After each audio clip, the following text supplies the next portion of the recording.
जय हिंद दोस्तों।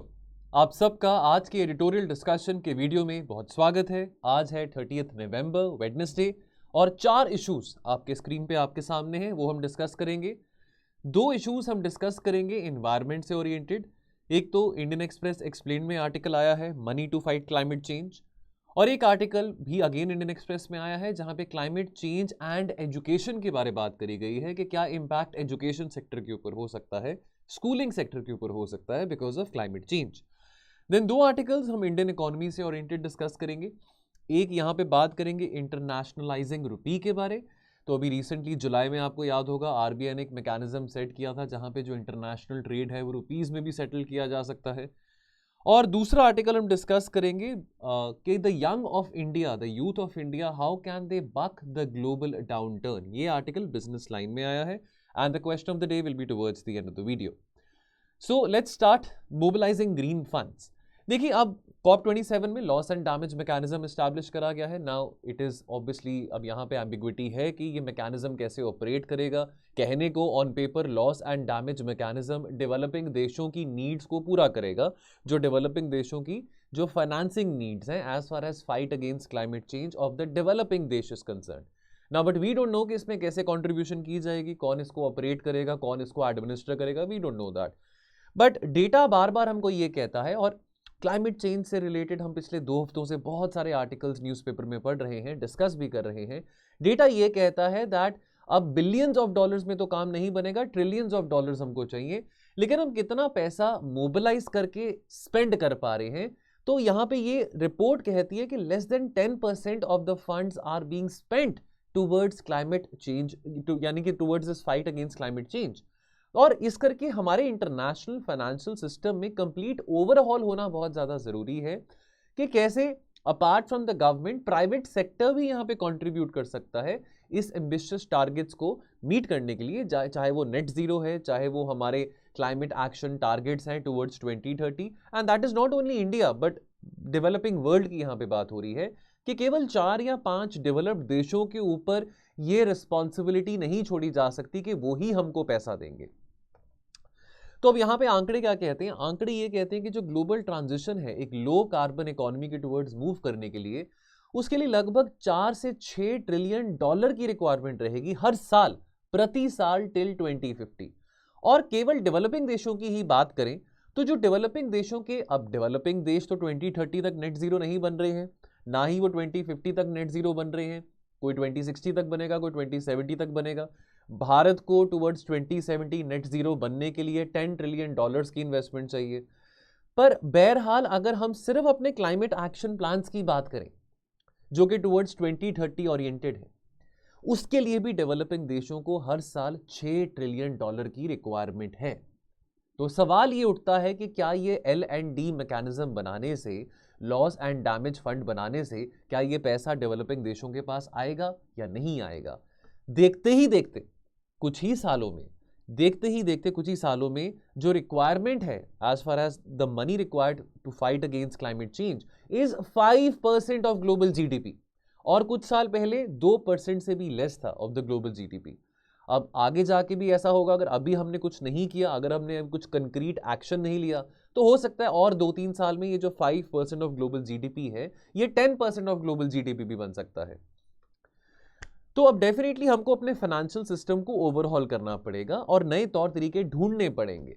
एक तो हमको इंश्योर करना पड़ेगा कि डेवलप्ड देश अपनी कॉन्ट्रीब्यूशंस के ऊपर बिल्कुल खड़े उतरें, वो अकाउंटेबल रहें, ठीक है। लेकिन ज्यादा उम्मीद नहीं की जा सकती है, इस करके उम्मीद अब हमको बिजनेसेस से और यहाँ पे जो कॉर्पोरेशंस हैं, जो प्राइवेट सेक्टर है, उनसे ज्यादा उम्मीद हम कर सकते हैं। और उनका भरोसा जीतना भी बहुत ज्यादा जरूरी है ताकि वो इतने सारे पैसे इन्वेस्ट कर सकें सरकारों के साथ मिलकर। देखिए, अब जैसे बहुत एक फेमस सेइंग है कि अगर हम 1 रुपया सरकार अगर अच्छी नीयत के साथ खर्च करती है तो उसका जो रिटर्न होता है वो 4x होता है। कि अगर आप सरकार 1 रुपया खर्च कर रही है तो प्राइवेट सेक्टर भी 4 रुपये खर्च करेगा। अब चाहे वो स्कूल बनाना हो, चाहे वो हॉस्पिटल्स बनाना हो, सड़कें बनाना हो। लेकिन जब क्लाइमेट फाइनेंस की बात आती है तो जहां पे सरकार 1 रुपया लगाने को तैयार है तो वहां पे प्राइवेट सेक्टर कम से कम 2 रुपये लगाने को तैयार क्यों नहीं है? इस तरह का एटीट्यूड क्लाइमेट फाइनेंस में क्यों नहीं देखने को आ रहा? और यहाँ पे ये रिपोर्ट ये बताती है, यानी कि आंकड़े ये बताते हैं कि 30% से कम जो फाइनेंशियल फ्लोज हैं for meeting the climate action targets वो प्राइवेट सेक्टर से आ रहे हैं, जो कि बहुत कम कंट्रीब्यूशन है। लेकिन यहां पे एक बहुत बड़ी अपॉर्चुनिटी है, एक बहुत बड़ा मौका है प्राइवेट सेक्टर के लिए। तो ये मौका मिस नहीं करना, ये मौका मिस नहीं करना प्राइवेट सेक्टर ने। अब यहां पे जो प्राइवेट सेक्टर एंटिटीज हैं, अब देखिए वो पैसा कहीं पे भी लगाना चाहेंगे, किसी भी सेक्टर में हो, कोल में हो, ऑयल में हो, सेमीकंडक्टर्स में हो, तो प्राइवेट सेक्टर के लिए सबसे बड़ा मोटिवेशन क्या रहता है कि भी मेरे को मुनाफा कितना मिलेगा। जाहिर सी बात है, सरकार के लिए तो मोटिव मुनाफा नहीं होता, लेकिन प्राइवेट सेक्टर के लिए मोटिव मुनाफा होता है, प्रॉफिट होता है। अब प्राइवेट सेक्टर का कहना है कि ये सब आप बड़ी बड़ी जो बातें कर रहे हैं, क्लाइमेट फाइनेंस, ग्रीन एनर्जी, इसमें पैसा लगाने से जो प्रॉफिट है इतनी जल्दी से नहीं आने वाला, और हमारे पास कोई इंसेंटिव नहीं है कि हम यहाँ पे इतने ज्यादा करोड़ों में रुपए खर्च करें। तो ये एक मौका है कि कैसे जो इंटरनेशनल फाइनेंशियल इंस्टीट्यूशंस हैं या जो रीजनल बैंक्स हैं, कैसे वो कोलैबोरेट कर सकते हैं, एक फ्रेमवर्क बना सकते हैं सरकारों के साथ और डेवलपिंग देशों के सेंट्रल बैंक्स के साथ, कि कैसे प्राइवेट सेक्टर एंटिटीज को इंसेंटिवाइज किया जा सकता है यदि वो क्लाइमेट एक्शन टारगेट्स के टुवर्ड्स फाइनेंस करें। तब अफोर्डेबिलिटी और एक्सेसिबिलिटी की बात आती है। जब हम फाइनेंसिंग की बात कर रहे हैं तो बात एक ट्रांसपेरेंसी की भी आती है। अब क्लाइमेट फाइनेंस जो है, अब बहुत सारी मल्टीलेटरल बॉडीज हैं, रीजनल ऑर्गेनाइजेशंस हैं, बायलेटरल लेवल पे फंड्स दिए जाते हैं देशों को, चाहे वो ग्रांट्स के फॉर्म में हो, चाहे वो इक्विटी के फॉर्म में हो, चाहे वो कार्बन क्रेडिट्स के फॉर्म में हो, लेकिन दिए जाते हैं। लेकिन इस बात की ट्रांसपेरेंसी नहीं बनाई जाती। क्या वो पैसा जो दिया जा रहा है, क्या वो पैसा इसी पर्पस के लिए यूटिलाइज हो रहा है? क्या वो पैसा ग्रीन हाउस गैस मिटिगेशन या रिन्यूएबल एनर्जी रिसोर्सेज को मोबिलाइज करने के लिए काम किया जा रहा है? तो यहाँ पे अगेन ट्रस्ट डेफिसिट की बात आ जाती है। तो ट्रांसपेरेंसी भी एक बहुत बड़ा इशू रहेगा आने वाले टाइम में as far as climate financing is concern. तो पैसा कहां से आएगा, न्यू मनी कहां से आएगा?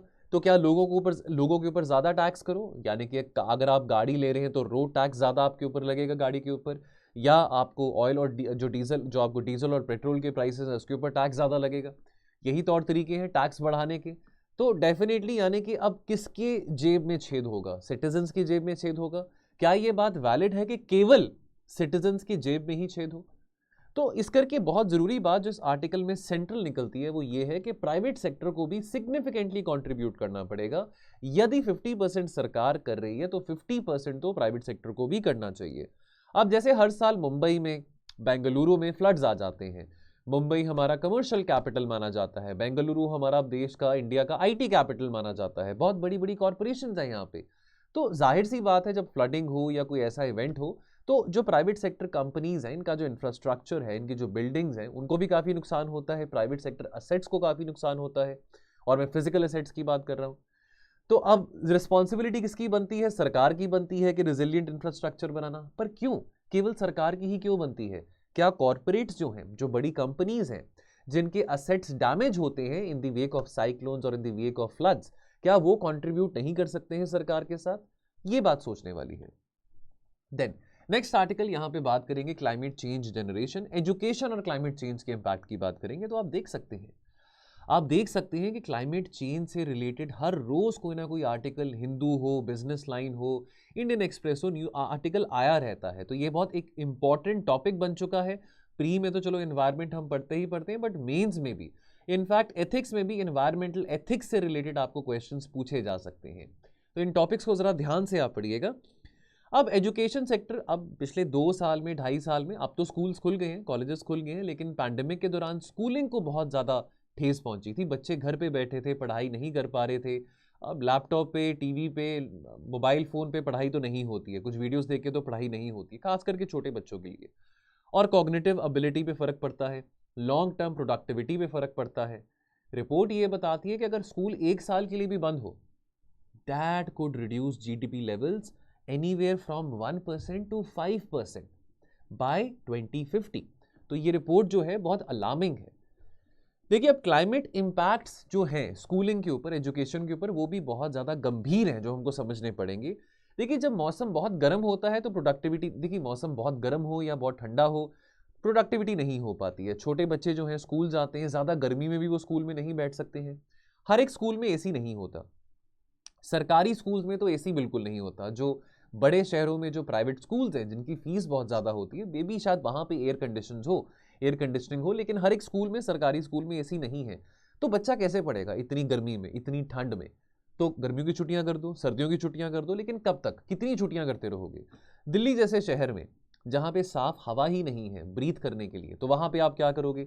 अब क्योंकि अब इस समय में, अब अक्टूबर, नवंबर, दिसंबर में दिल्ली का बहुत एक फेमस ट्रैक रिकॉर्ड है कि वहां पे हवा प्रदूषित होती है, सब कुछ धुंधला धुंधला होता है, सब कुछ काला होता है, ब्राउन होता है, तो बच्चे स्कूल नहीं आते हैं, स्कूल्स की छुट्टी कर दी जाती है। कब तक? स्कूलिंग के ऊपर इंपैक्ट पड़ रहा है, बच्चों के ऊपर इंपैक्ट पड़ रहा है। बच्चे कहेंगे चलो हमारी छुट्टियां होगी, कोई बात नहीं, कोरोना आए या दिल्ली में एयर क्वालिटी इंडेक्स पुअर हो तो हमको पेपर नहीं देने पड़ेंगे, हमारी छुट्टी होगी, हमारी मौज होगी, but that is not a sustainable strategy. तो we have to prepare sustainable infrastructure, और हमको ये भी इंश्योर करना है दैट ये इवेंट्स आते रहेंगे, साइक्लोन्स, रेन, फ्लड्स, ड्रॉट्स, इस तरह की चीज़ें होती रहेंगी, चाहे कुछ भी हो, दुनिया में आग भी क्यों ना लगती रहे, लेकिन एजुकेशन सफ़र नहीं होनी चाहिए। कैसे हम स्कूलिंग को ज़्यादा रेजिलिएंट कर सकते हैं in the wake of climate change. ठीक है, स्कूल में केवल बच्चा पढ़ने नहीं जाता, सरकारी स्कूलों में खास करके रूरल एरियाज में जो बच्चे जाते हैं उनको मिड डे मील स्कीम भी मिलती है, उनको खाना खाने को भी मिलता है, फ्री क्लॉथिंग मिलती है, यूनिफॉर्म मिलती है, किताबें मिलती है, ठीक है, शेल्टर मिलता है। तो यहां पे खास करके पब्लिक स्कूल सिस्टम में बहुत सारी फैसिलिटीज मिलती हैं। तो education system ought to be leverage, ताकि क्राइसिस तो चलो होंगे, लेकिन कैसे क्राइसिस में सस्टेन किया जा सकता है और कैसे न्यू अपॉर्चुनिटीज एक्सप्लोर की जा सकती हैं amidst the crisis. Climate resilient agriculture आपने सुना होगा, क्लाइमेट रिजिलिएंट इंफ्रास्ट्रक्चर आपने सुना होगा, क्लाइमेट रिजिलिएंट बिल्डिंग्स आपने सुना होगा, क्लाइमेट रिजिलिएंट एजुकेशन की यहां पे बात हो रही है। तो वे फॉरवर्ड की जहां पे बात आती है तो हमको इंफ्रास्ट्रक्चर इन्वेस्टमेंट्स में इन्वेस्ट करना पड़ेगा, ताकि अब इन the wake of cyclones, in the wake of rain, in the wake of these events, कैसे वहां पे इमरजेंसी शेल्टर स्कूल्स में बनाए जा सकते हैं। आने वाले समय में एक और कंसेप्ट बहुत ज़्यादा प्रोडोमिनेंट होने वाला है, वो है क्लाइमेट रेफ्यूजीज का, यानी कि एक राज्य से छोड़ के दूसरे राज्य में कुछ लोग आ रहे रहने के लिए, या एक देश से छोड़ के दूसरे देश में लोग आ रहे रहने के लिए, बिकॉज या तो उनके देश में या उनके राज्य में पानी नहीं है पीने के लिए, अकाल आ गया है, सूखा हो गया है, क्लाइमेट चेंज के कारण लोग मर रहे हैं, तो अब वो किसी और शहर में जाएंगे, किसी और देश में जाएंगे। क्लाइमेट रेफ्यूजीज की बात आती है, तो क्या हमारे सरकारी स्कूल्स के पास ऐसा इंफ्रास्ट्रक्चर है कि जो माइग्रेंट्स हैं, अगर इंटरस्टेट माइग्रेशन की बात करें, वो यहाँ पे आते हैं, चलो एकदम से एक नए शहर में आके आप पढ़ना तो नहीं शुरू कर देंगे, लेकिन एक स्कूल में, पब्लिक स्कूल में एटलीस्ट शेल्टर हाउसेज हो सकते हैं जहाँ पे क्लाइमेट रेफ्यूजीज को हाउस किया जा सकता है, ऐसे माइग्रेंट्स को हाउस किया जा सकता है जिनके पास अभी एक नए शहर में कोई अता पता नहीं है, कोई ठिकाना नहीं है। ठीक है, तो अब साथ के साथ बच्चों की मेंटल हेल्थ को भी यहाँ पे एड्रेस करना बहुत जरूरी है। इस आर्टिकल में जो एक इंपॉर्टेंट बात यहाँ पे अलॉन्ग विद क्लाइमेट चेंज जो एड्रेस करी गई है कि होलिस्टिक डेवलपमेंट ऑफ चिल्ड्रन की बात आती है, चाहे उनकी मेंटल वेलबींग हो, फिजिकल वेलबींग हो, एनवायरमेंटल वेलबींग हो, सोशल वेलबींग हो। तो यहाँ पे कुछ एग्जाम्पल दिए गए हैं, जैसे फॉर एग्जाम्पल हम कान्हा नेशनल पार्क की बात करें तो वहाँ पे जो ट्राइब्स हैं, बाइगा ट्राइब्स है, गोंड ट्राइब्स है, वहाँ के इन ट्राइब्स के जो बच्चे हैं वो सीख रहे हैं। देखिए बहुत सारे जो ट्राइबल एरियाज हैं ना, नॉर्थ ईस्ट में तो ये काफ़ी ये ट्रेंड चलता है शिफ्टिंग एग्रीकल्चर या स्लैश एंड बर्न एग्रीकल्चर का। आपने ज्योग्राफी के एनसीईआरटी में पढ़ा होगा स्लैश एंड बर्न एग्रीकल्चर के बारे। अब यहाँ पे बच्चों को सिखाया जा रहा है, ट्राइबल बच्चों को सिखाया जा रहा है कि कैसे वो हारमोनियसली कुदरत के साथ रह सकते हैं, कैसे वो बेटर एग्रीकल्चर प्रैक्टिसेस फॉलो कर सकते हैं। बच्चे आगे जाके अपने पेरेंट्स को भी अच्छी एग्रीकल्चर प्रैक्टिसेस इंकरेज कर सकते हैं कि कैसे वो फॉलो करनी चाहिए, ताकि वातावरण को, बायोडाइवर्सिटी को, कुदरत को ज़्यादा हार्म ना पहुंचे। और ये तो चलो यहाँ पे हमने ट्राइबल बच्चों की बात करी, लेकिन बेंगलुरु जैसे शहर में, जो कि आईटी कैपिटल है, सिलिकॉन वैली है भारत का, वहाँ पे जो नौजवान हैं वो सिविक और क्लाइमेट एक्शंस ले रहे हैं as far as waste management is concern, lake restoration is concern. तो ये सब इनिशिएटिव्स बच्चों के द्वारा, यंगस्टर्स के द्वारा आ रहे हैं। तो ये सब चीज़ें बच्चों के करिकुलम में, सिलेबस में भी इनग्रेन करना बहुत ज़्यादा ज़रूरी है। चलिए अगला आर्टिकल यहाँ पे, internationalising the rupee is easier attempted than done. Hindu में एक आर्टिकल ये आया था। देखिए अभी इस साल जुलाई की बात है, आरबीआई ने एक मैकेनिज्म सेटअप किया था जहाँ पे ये बात कही गई थी कि इंडिया का जो इंटरनेशनल ट्रेड है वो रुपीज़ में सेटल किया जा सकता है।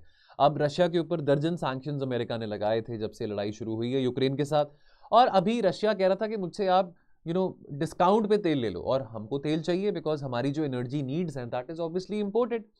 तो चाहे हम गल्फ से तेल मंगाते हैं, चाहे हम रशिया से ले रहे हैं, तो रशिया डिस्काउंट पे दे रहा था। याद रखिए कि जुलाई अगस्त वही टाइम था जब इस बात को लेके थोड़ा मजाक भी बनाया जा रहा था, मेम भी बनाया जा रहा था कि कोहली की सेंचुरी पता नहीं कब आए ना आए, चलो कोहली का फॉर्म T20 वर्ल्ड कप में थोड़ा अच्छा हो गया था, लेकिन उससे पहले कोहली का भी फॉर्म ज़्यादा अच्छा नहीं था। लेकिन ये बात ज़रूर है कि कोहली की सेंचुरी नहीं आएगी, लेकिन जो रुपी है, रुपी ज़रूर सेंचुरी हिट कर जाएगा।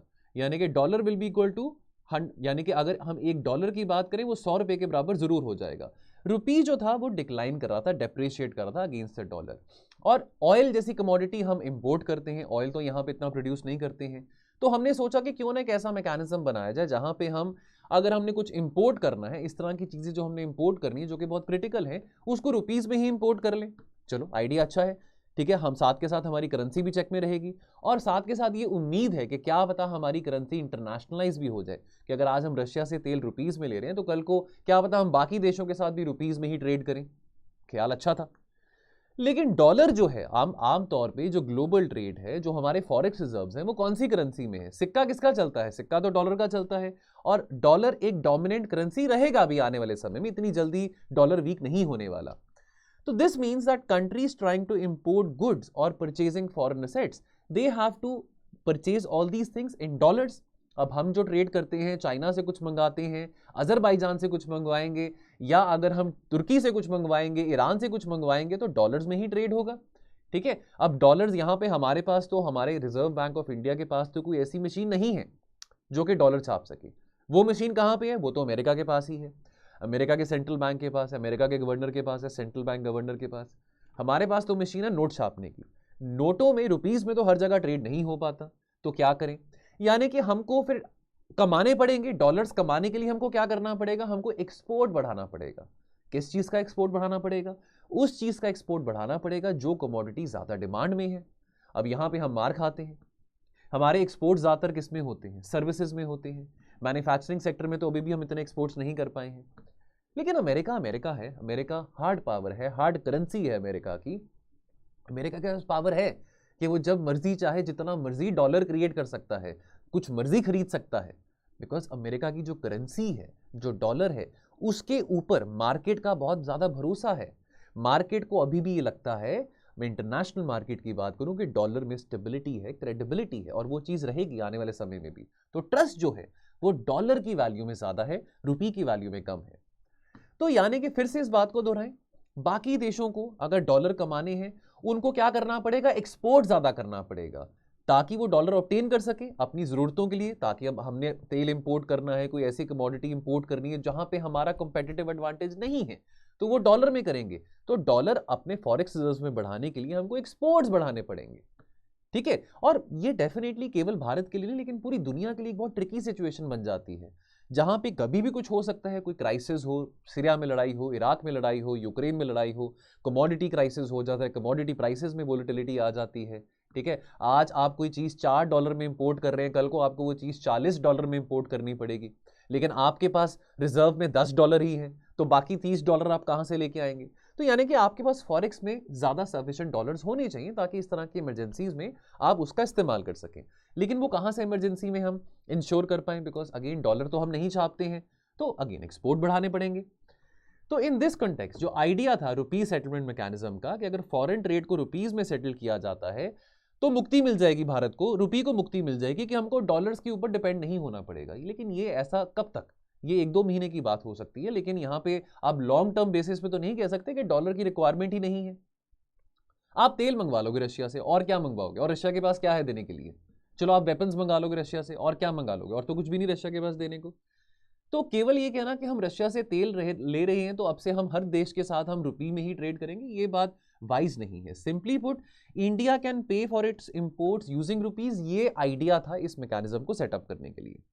लेकिन एक लिमिट है। रशिया ये कहेगा कि चलो मैं आपको तेल देने को तैयार हूं, आप मुझको रुपीज दे दीजिए, लेकिन मैं आपके रुपयों का क्या करूंगा? अब आप मुझे इतने सारे रुपीस दे रहे हैं, लेकिन मैं आपसे अब रुपीस का इस्तेमाल में, अब रशिया उन रुपीस का इस्तेमाल कहाँ करेगा? अब रशिया ने तुर्की से कुछ सामान मंगाना है, या रशिया ने लेट्स से किसी और भी कंट्री की बात करें, लेट्स कोई अफ्रीकन कंट्री हो, चाइना हो फॉर दैट मैटर, चाइना से सामान मंगवाना है, तो रशिया चाइना को रुपीस तो नहीं देगा ना, या रशिया तुर्की को रुपीस तो नहीं देगा ना। रशिया रुपीस किसको दे सकता है? इंडिया को ही दे सकता है, इंडिया से सामान मंगाने के लिए। लेकिन रशिया कहता है कि मैं इंडिया से क्या मंगवाऊं? कुछ है ही नहीं इंडिया के पास जो कि वो मेरी, यानी कि जो रशियन इकोनॉमी को केटर कर सके। रशिया की ये बात आ जाती है कि मैं कब तक आपके साथ रुपीस में ट्रेड करता रहूं, एक लिमिट है। तो beyond a limit I can't trade with you in rupees, आपको डॉलर में ही ट्रेड करना पड़ेगा मेरे साथ। तो लेसन्स क्या है यहाँ पे सीखने के लिए? लेसन्स यहाँ पे ये हैं कि जो एक्सेप्टेबिलिटी होती है किसी भी करेंसी की, वो उसकी परचेजिंग पावर कैपेसिटी पे, परचेजिंग पावर पे डिपेंड करती है। यूएस डॉलर की जो पोजीशन है as a global reserve currency क्यों है? Because of the strength of US economy. US economy में देखिए, अब चाहे अभी यूएस में रिसेशन आ रहा है, चाहे 2008 में यूएस में रिसेशन आया था, लेकिन ऐसा तो नहीं हुआ ना कि 2008 के बाद जो ग्लोबल रिजर्व करेंसी थी वो चाइना की बन गई थी, युआन बन गई थी, या वो यूरो बन गई थी। ऐसा तो नहीं हुआ था। तो क्रेडिबिलिटी अभी भी यूएस की इकोनॉमी के ऊपर है। तो अगर एक कंट्री ऐसी चीजें प्रोड्यूस करती है, मैन्युफैक्चर करती है जो कि बहुत ज्यादा कंज्यूम करी जाएगी ग्लोबली, तो डेफिनेटली उस कंट्री की इकोनॉमी भी स्ट्रेंथन होगी और उस कंट्री की करेंसी जो है वो भी स्ट्रेंथन होगी। The purchasing power of its currency will rise automatically and this will make it more desirable for foreigners. और जब फॉरेनर्स की बात आती है तो फॉरेनर्स भरोसा नहीं करते हैं रुपये के ऊपर। देखिए, अब महंगाई हो, इन्फ्लेशन बहुत ज़्यादा हाई हो, रुपये का रिकॉर्ड रहा है कि वो डेप्रिशिएट करता है अगेंस्ट द डॉलर, तो क्रेडिबिलिटी रुपये की नहीं है ज़्यादा, क्रेडिबिलिटी डॉलर की है कि डॉलर ज़्यादा स्टेबल है, ज़्यादा स्ट्रॉन्ग करेंसी है एज कंपेयर टू रुपी। तो कोई फॉरेनर रुपी में इन्वेस्ट करना नहीं चाहेगा, वो रादर चाहेगा कि वो डॉलर में इन्वेस्ट करे या यूरो में इन्वेस्ट करे, but not in the rupee. तो जब तक रुपी की क्रेडिबिलिटी नहीं बनती है, जब तक हम ज़्यादा एक्सपोर्ट करना नहीं शुरू करते हैं, तब तक ये जो सेटलमेंट मैकेनिज्म जो आरबीआई के द्वारा बनाया गया था वो ज़्यादा लॉन्ग टर्म हमको बेनिफिट नहीं देगा। Last article, why a young India is baking the global downturn. देखिए, अब यहाँ पे देखो, अब थोड़ा यहाँ पे इस आर्टिकल में ऑप्टिमिस्टिक बातें, पॉजिटिव बातें करी गई हैं। देखिए, हमारी जो सक्सेस स्टोरी है पिछले 30 सालों में, जस्ट अभी पीछे आर्टिकल में मैंने डिस्कस किया कि हम मैन्युफैक्चरिंग कमोडिटीज़ या गुड्स की नहीं करते हैं, बट हमारे यहाँ पे सर्विसेज का बहुत एक्सपोर्ट होता है और सर्विसेज की डिमांड हमेशा रहने वाली है। देखिए, कमोडिटीज़ की, गुड्स की डिमांड रहे ना रहे, लेकिन सर्विसेज की डिमांड हमेशा रहने वाली है। Global exports of digitally delivered services हमारा रिकॉर्ड रहा है, that has in fact tripled in the last 20 years. और इतना हमने ट्रेड गुड्स में नहीं किया जितना हमने ट्रेड सर्विसेज में किया है। मैं आईटी एक्सपोर्ट्स की बात करूं, फार्मास्यूटिकल एक्सपोर्ट्स की बात करूं, तो इसमें हमने बहुत ज़्यादा ट्रेड किया है। एक बात को हम ना भूलें कि जो विकसित देश हैं दुनिया भर के, जो कि कंट्रीब्यूट करते हैं या जो कि कंसिस्ट करते हैं 75% ऑफ ग्लोबल जीडीपी, उन देशों की जो आबादी है, और मैं यहाँ पे चाइना का भी जिक्र करना चाहूँगा कि वहाँ पे जो आबादी है वो थोड़ी एज हो रही है। और उसके अलावा और भी ऐसे बहुत अहम मुद्दे हैं अपार्ट फ्रॉम एजिंग, जैसे क्लाइमेट चेंज है, पैंडेमिक है, जिसका जो प्रभाव है ग्लोबल इकोनॉमी के ऊपर आता है। लेकिन भारत, इस पूरे आर्टिकल में जो बात करी गई है वो ये है that despite all the turmoil, all the chaos happening across the world, economic crisis happening across the world, India has a sweet spot, India is lying in a bright spot. Now why India has that bright spot? Because India का यहाँ पे leverage है उसका demographic dividend. हमारे यहाँ पे youthful लोग काफ़ी हैं, वर्किंग एज पॉपुलेशन वाले लोग काफ़ी हैं जो कि काम करने को रेडी हैं। वैसे भी कहा जाता है कि इंडिया में लोग कम सैलरीज पे भी काम करने को रेडी हो जाते हैं। हमारे पास एक वाइब्रेंट इंग्लिश स्पीकिंग पॉपुलेशन है। दूसरी बात है कि औरतों की जो पार्टिसिपेशन है ऑक्यूपेशन में वो भी बढ़ रही है, फीमेल लेबर पार्टिसिपेशन रेट बढ़ रहा है। और नेचुरली जितनी ज़्यादा औरतें अगर एजुकेटेड हो रही हैं, वो काम कर रही हैं, ऑक्यूपेशन में है, वर्किंग है, उतना ही वो समझदारी के साथ और जिम्मेवारी के साथ फैमिली प्लानिंग कर रही हैं। तो अब वो नॉर्म नहीं रहा कि एक फैमिली में 4 या 5 बच्चे हैं। और अगर आप वर्किंग एज में हैं तो आपका ध्यान, अब ऑब्वियसली अब तो चलो सरकारी सेक्टर में अगर आप हैं तो कुछ राज्य सरकारों ने तो ओल्ड पेंशन स्कीम रिवाइव वापस कर दी है, लेकिन बहरहाल अगर आप प्राइवेट सेक्टर में हैं तो यहाँ पे तो आपके पास पेंशन नहीं है, तो यहाँ पे आपके पास जो इंस्ट्रूमेंट है पैसे सेव करने के लिए, या आप एसआईपी में पैसे डालें या पीएफ में पैसे डालें, यानी कि कहने का मतलब ये है कि उतना ही जितने लोग वर्किंग एज में हैं उतना ही उनका जो ध्यान होगा वो सेविंग पे ज़्यादा होगा। तो यानी कि सेविंग अगर ज़्यादा होगा तो एक्यूमुलेशन ऑफ कैपिटल ज़्यादा होगा फॉर द कंट्री। ठीक है। चौथी बात is the further boost to savings, because why, because आज के टाइम पे जो उम्र है, जो एवरेज जो लाइफ स्पैन है वो अब 75 to 80 ईयर्स हो चुका है। अगर आप अज्यूमिंगली 55 साल तक काम कर रहे हैं प्राइवेट सेक्टर में या 60 साल तक काम कर रहे हैं, तो उसके बाद भी 20-25 साल आप जिंदा रहेंगे, यानी कि आपको आज से ही उतनी सेविंग्स करनी शुरू आपको करनी पड़ेगी ताकि आपको तब तक आपको पैसों की तंगी ना हो। तो इस करके क्योंकि लॉन्गेविटी बढ़ रही है तो लोगों का सेविंग्स का कल्चर भी और बढ़ रहा है, बिकॉज ज़्यादा लंबे समय के लिए आपको अपनी सेविंग्स के ऊपर डिपेंडेंट होना पड़ेगा। अब चाहे वो सेविंग्स आप अपनी स्टॉक मार्केट में डालें, चाहे वो बैंक में डालें, चाहे वो एसआईपी फंड्स में डालें, म्यूचुअल फंड्स में डालें, वो और बात है। Now, middle class, the great Indian middle class, why is that a driver of economic growth? तो यहाँ पे 4 बातें कही गई हैं। पहली बात, देखिए जितने भी बड़े बड़े स्टार्टअप्स हैं, जितने भी बड़े बड़े, चाहे वो हम फ्लिपकार्ट की बात करें, बाइजू की बात करें, एडुटेक कंपनीज की बात करें, ठीक है, या हम फॉर एग्जांपल हम किसी भी ई कॉमर्स प्लेयर की बात करें, तो जो मेजॉरिटी है, ज़ीरोधा की बात करें, फिनटेक सेक्टर्स की हम बात करें, तो मेजॉरिटी जो आज के टाइम पे जो इमर्जिंग कंपनीज हैं, जो नए यूनिकॉर्न्स हैं, वो किसके द्वारा शुरू करे गए हैं? वो जो एंटरप्रेन्योरशिप है, that is being driven by the middle class. दूसरी बात, middle class is a major contributor to savings and human capital traditionally. अब देखिए, अब यहाँ पे कहा जाता है कि चलो क्रेडिट कल्चर आज के टाइम पे बहुत फेमस हो चुका है, everybody has a credit card. American culture हम एप कर रहे हैं कि हर एक चीज़ क्रेडिट कार्ड पे बाय कर ली, ईएमआईज में हम वो चीज़ भरते रहेंगे। आज के टाइम पे तो अगर आपने कोई स्वेटशर्ट बाय करनी है तो मे बी वो 1000 रुपये की हो, 2000 रुपये की, तो आज के टाइम पे तो आपके पास वो भी ऑप्शन होता है कि उसको भी आप ईएमआईज में दे सकते हैं। लेकिन ट्रेडिशनली हमारे इंडियंस का क्या एक विचार रहा है कि नहीं, हमने क्रेडिट पे कोई चीज़ नहीं खरीदनी है, अगर हमारे पास पैसे होंगे तो पूरा का पूरा हम या तो कैश देंगे या आज के टाइम पे चलो डिजिटल पेमेंट हो जाती है। तो ट्रेडिशनली हमारी जो इकोनॉमी है that is not credit driven, that is always oriented towards saving more money. Conservative यहाँ पे एटीट्यूड आ जाता है। तो ये जो चीज़ है ऑलरेडी हमारी मिडिल क्लास में बहुत सालों से इनग्रेन्ड है। तो ये एक बहुत बड़ा फैक्टर बनता है कि जब क्राइसिस होता है, जब महंगाई बहुत ज़्यादा होती है, तो एक मिडिल क्लास फैमिली अपनी सेविंग्स के ऊपर डिपेंडेंट होते हैं। पैंडेमिक आया, कोरोना आया, बहुत सारे लोगों की नौकरियां गई, लेकिन ट्रेडिशनली हमारी जो मिडिल क्लास फैमिलीज हैं उनके पास कुछ ना कुछ अमाउंट वो सेव जरूर करते हैं फॉर रेनी डेज। ठीक है, उसके बाद तीसरी बात है एजुकेशन की। मिडिल क्लास जो हमारी है देश की, great Indian middle class, that is very educated, चाहे वो आईआईटीज़ हो, चाहे वो आईआईएम्स हो, चाहे वो लोकल इंजीनियरिंग कॉलेजेस हो, चाहे वो लोकल ह्यूमैनिटीज़ कॉलेजेस हो, what ever it is, education भी बहुत एम्फेसिस है। और last but not the least is consumption. चाहे वो आप महंगे महंगे आईफोन लेना चाहते हो, गाड़ियाँ लेना चाहते हो, वट एवर इट इज़, कंज्यूमरेबल जो आपके कंज्यूमर गुड्स हैं, जो ड्यूरेबल्स हैं, वो जो भी सामान हो, ठीक है, ये सारा सामान कौन ले रहा है? The great Indian middle class. तो जितना कंजम्पशन ज़्यादा होगा, जितनी डिमांड ज़्यादा होगी, उतना ही इकोनॉमिक ग्रोथ भी ज़्यादा होगा। तो ये 4 फैक्टर्स हैं which justify that why middle class is the driver of the growth. Now before I leave the question of the day, discuss the significance of the big Indian middle class inverted commerce में towards Indian economy. How can it propel India's growth faster?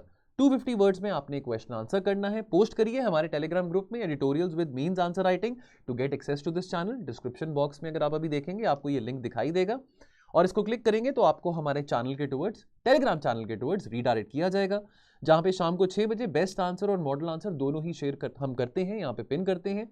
बाकी दोस्तों, best answer कल वाले question का यहाँ पे RD जी का best answer है, तो आरडी वेरी वेल डन। आपका पूरा नाम क्या है वो भी अगर आप कमेंट सेक्शन में बता सकें तो अच्छा रहेगा। और आप इस आंसर को टेलीग्राम के ग्रुप में पढ़ सकते हैं, पिन कर दिया जाएगा। जाने से पहले आपको बस ये बताना चाहता हूं दोस्तों के 100 से ज़्यादा बच्चे जुड़ चुके हैं हमारे इस प्रीलिम्स के क्रैश कोर्स में, जो कि अभी 2 दिन पहले ही शुरू हुआ था।